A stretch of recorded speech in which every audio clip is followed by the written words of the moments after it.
టన్నెల్ను పూర్తి చేయడం జరిగింది. ఆ తర్వాత తెలంగాణ రాష్ట్రం వచ్చి వేగంగా ఈ ప్రాజెక్టు పూర్తయి ఫ్లోరైడ్ బాధిత నల్గొండ జిల్లాకు శాశ్వత పరిష్కారం చూపిస్తుందని మేమందరం భావించినాం. కానీ తెలంగాణ రాష్ట్రం ఏర్పడ్డ తర్వాత ప్రభుత్వం యొక్క నిర్లక్ష్యం వల్ల 2-3 కిలోమీటర్ల పనిని కూడా పూర్తి చేయలేదు. ప్రభుత్వం బిల్లులు ఇవ్వకపోవడం వల్ల ఆ సంస్థ ఇబ్బంది పడితే ఆ సంస్థ చెల్లించాల్సిన కరెంటు బిల్లులు చెల్లించలేదని విద్యుత్ శాఖ ఇక్కడ పని జరుగుతున్న మిషనరీలకు సంబంధించిన విద్యుత్తును కూడా కట్ చేయడం జరిగింది.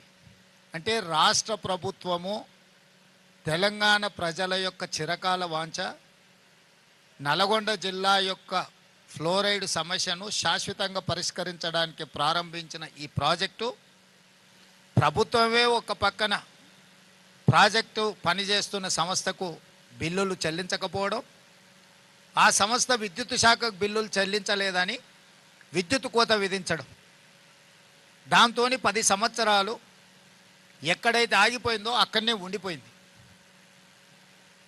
కాంగ్రెస్ అధికారంలోకి వచ్చిన తర్వాత అత్యంత ప్రతిష్టాత్మకమైన ఈ ప్రాజెక్టును ఎట్లయినా పూర్తి చేయాలని అన్ని రకాలుగా దీన్ని పరిశీలించి సాంకేతిక నిపుణులతో చర్చించి ఆగిపోయిన పనులను తిరిగి ప్రారంభించడానికి టన్నెల్ బోర్ మిషన్కు సంబంధించి కొన్ని రిపేర్లు, అదేవిధంగా వాళ్ళకి చెల్లించాల్సిన బిల్లులు, అదేవిధంగా సాంకేతికంగా ఉన్న సమస్యల్ని పరిష్కరించడానికి ఆనాడు ఉత్తమ్ కుమార్ రెడ్డి గారి సూచన మేరకు ఆ సంస్థ టన్నెల్ బోర్ మిషన్ సంస్థ అమెరికాకు కూడా కోమటిరెడ్డి వెంకటరెడ్డి గారిని మంత్రిని పంపించి దానికి సంబంధించిన స్పేర్ పార్ట్స్ లేకపోతే అమెరికా నుంచి కూడా తెప్పించి పనులను ప్రారంభించడం జరిగింది. ప్రభుత్వం ప్రతిష్టాత్మకంగా తీసుకొని ఈ పనులను వేగంగా పూర్తి చేసి శాశ్వతంగా ఈ సమస్యకు పరిష్కారం చూపించాలని మేము చిత్తశుద్ధితో ప్రయత్నం చేస్తుంటే అనుకోకుండా ఈ దుర్ఘటన సంఘటన జరిగింది. ఇది పనులు చేస్తున్నప్పుడు జరిగిన అనుకోని ప్రమాదము. ఇలాంటి అనుకోని విపత్తులు ప్రమాదాలు జరిగినప్పుడు రాజకీయాలకు అతీతంగా అందరం ఏకమై సమస్యను ఎదుర్కోవాలి, సమస్యను పరిష్కరించుకోవాలి, అందులో బాధిత కుటుంబాలను ఆదుకోవాలి, బాధిత కుటుంబాల పట్ల మనం సానుభూతి చూపించాలి.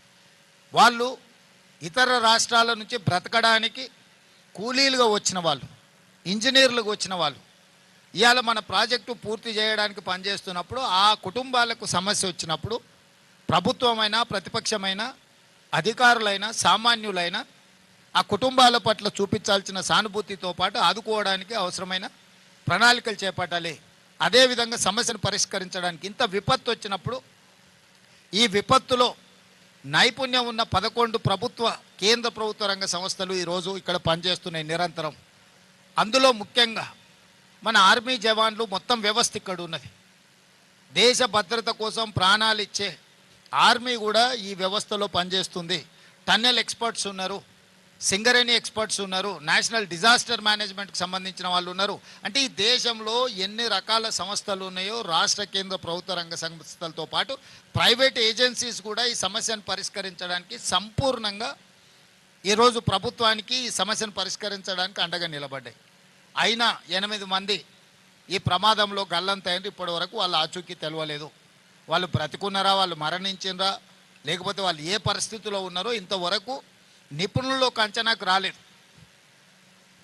మిగతా వాళ్ళు దాదాపుగా ప్రమాదం నుంచి బయటపడడం, బ్రతకడం, వాళ్ళందరినీ బయటకు తీసుకురావడం జరిగింది. ఇప్పుడు ఈ 11 సంస్థలు నిరంతరము దాదాపుగా 22 తారీఖు నుంచి ప్రతి క్షణము రెస్ట్ తీసుకోకుండా వాళ్ళు అందులో చిక్కుకుపోయిన వాళ్ళ పరిస్థితి ఏంది, ఈ ప్రమాదాన్ని పరిష్కరించడానికి వాళ్ళు పనిచేస్తున్నారు. మనస్ఫూర్తిగా 11 ఏజెన్సీలను తెలంగాణ రాష్ట్ర ముఖ్యమంత్రిగా నేను అభినందిస్తున్నా. ఈ ప్రమాదానికి సంబంధించి ప్రధానమంత్రి నుంచి బాధ్యత కలిగిన ప్రతి వాళ్ళు రాష్ట్ర ప్రభుత్వాన్ని సంప్రదించారు. వాళ్ళందరూ కూడా పూర్తి వివరాలు ఇచ్చినాం. సో ఇప్పటికీ ఈరోజు నిపుణులతోని మేము చర్చించి సమీక్షలో తేలింది ఏంటంటే ఇంకా 2-3 రోజులు ఈ సమస్య కొలిక్కి రావడానికి పడుతుంది. 2-3 రోజుల తర్వాత మిగతా కార్యక్రమాన్ని చెప్పగలం అనేది మా దృష్టికి తీసుకొచ్చారు.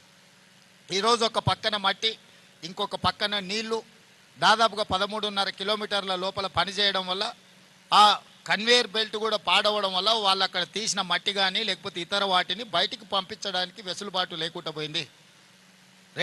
రేపటిలోగా ఆ కన్వేయర్ బెల్ట్ రిపేర్ చేసి అందులో వెళ్తున్న మట్టిని కానీ వీటన్నిటిని కన్వేయర్ బెల్ట్ ద్వారా బయటకు పంపించగలిగితే కొంత పనులలో వేగం వస్తుంది. మూడవది, లోపల ఎక్కడ మనుషులు ఉన్నారు, ఎక్కడ మిషనరీ ఇరుక్కున్నది, వీటన్నిటిని కూడా ఒక అంచనాకి పూర్తి స్థాయిలో రాలేకపోతున్నారు. ప్రాథమిక అంచనా వచ్చింది కానీ పూర్తి స్థాయి అంచనా అనేది ఇంతవరకు వాళ్ళకి రాలేదు. ఈరోజు దానికి సంబంధించిన సంఘటన 22 తారీఖు నుంచి ఈ రోజు వరకు జరిగిన ప్రమాదం తర్వాత సంస్థలు చేపట్టిన చర్యలు, ప్రతి ఒక్క సంస్థతో వాళ్ళు చేసిన పనులు, ఈరోజు వాళ్ళు ఉన్న పరిస్థితిని పూర్తి స్థాయిలో సమీక్ష చేసినాం. ఈరోజు వాళ్ళు ఇంకా పట్టుదలతోని సమస్యను పరిష్కరించడానికి, ప్రభుత్వానికి సహకరించడానికి వాళ్ళు పూర్తి స్థాయిలో పనిచేస్తున్నారు. ఈ సందర్భంగా నా సూచన మీడియా మిత్రులకు కానీ, సాంకేతిక నిపుణులకు కానీ, ప్రతిపక్షాలకు కానీ ఒకటే, ఇది ప్రమాదము, ఇది ఒక విపత్తు. ఇప్పుడు మన అందరం కూడా ఒక తాటి మీద నిలబడి ఈ సమస్యను పరిష్కరించాలి. ఒకనాడు మీకు తెలుసు, ఇదే శ్రీశైలం లెఫ్ట్ బ్యాంక్లో పవర్ జనరేషన్లో ప్రమాదం జరిగి మనుషులు చచ్చిపోతే ఒక్కరిని కూడా అక్కడికి పోనీయాలి. ఆనాడు పిసిసి అధ్యక్షుడు నేను వస్తేనే అరెస్ట్ చేసి ఉప్పునతల పోలీస్ స్టేషన్లో పెట్టారు.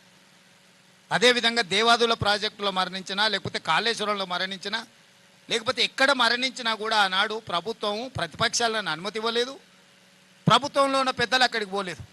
కానీ ఈరోజు మేము జరిగిన ఒక గంట లోపలే తెలిసినంబడే ప్రత్యేక హెలికాప్టర్ ఇచ్చి ఉత్తమ్ కుమార్ రెడ్డి గారిని, జూపల్లి కృష్ణారావు గారిని ఇక్కడికి స్పాట్కు నేను పంపించిన. ప్రతి నిమిషం ఇక్కడ నుంచి మానిటరింగ్ చేసిన. వీరు ఇక్కడి నుంచి ఉండి కేంద్ర ప్రభుత్వంతో, మిలిటరీతోని, ఇతర నేవీతోని, ఇతర అన్ని రకాల సంస్థలతోని, వారికి ఉన్న ఆర్మీలో